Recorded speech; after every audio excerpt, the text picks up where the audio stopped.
Magandang araw mga kakusina! Ngayong araw ay nag-crave kami ng tinolang manok, kaya babawasan muna namin ang aming mga alaga. Pahirapan po tayo dyan guys. Ang hirap hulihin. Kita niyo naman kung gaano kalindiksit nila, di ba? Sa puntong yan guys, grabe na yung pawis ko sa kahabol sa kanila.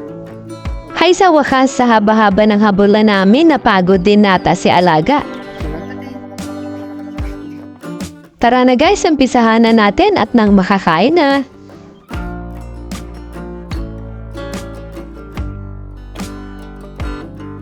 Ang ibang sahog natin guys ay makukuha lang namin yan sa likod ng bahay. Itong malunggay. Mainam talaga na meron tayong mga tanim sa likod bahay kahit papano, pero tayong makukuha agad-agad. At syempre guys, kumpleto ang tinola natin kung wala tayo nitong lemongrass. Pampabango sa ating tinola at pampakuha syempre ng lansa.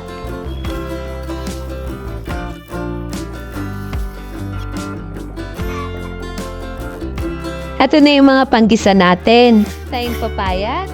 Syempre, yung lemongrass natin at manok. At ang ating main na sangkap, ang manok. Sa putong ito, tayo na ay magagayat ng ating mga panggisa.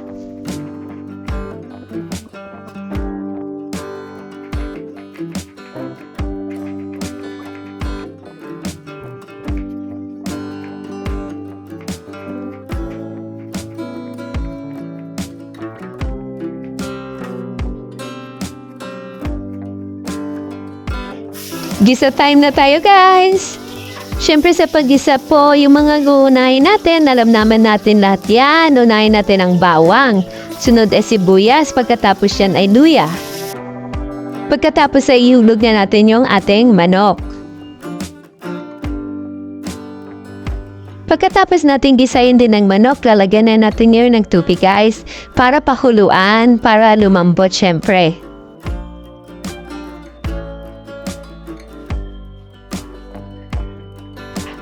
Isang technique din pala guys, para matulungan tayo mapabilis lumambot ang ating manok. Isama natin ang tinidor sa paglaga. Palambutin lang natin ng mga 45 minutes guys. After 45 minutes, pag malambot ng manok, check nyo guys yung tubig.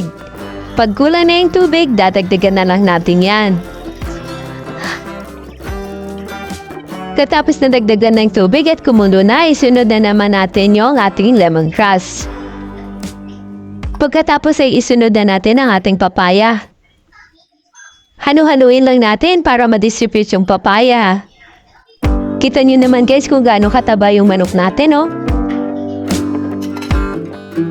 At dahil malambot na ang ating manok, titimplahan na natin ang asin at konting seasoning lang.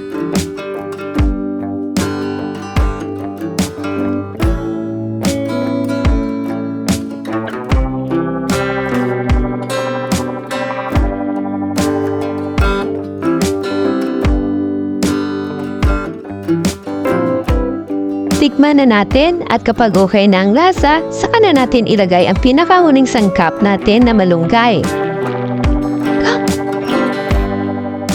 Alam naman natin lahat na sa malunggay makakakuha tayo ng maraming sustansya. Pagkalagay ng malunggay, takpan ng saglit tapos luto na. Ready to serve! Happy tummy! Please don't forget to subscribe to our YouTube channel and pa-like and share na din po guys!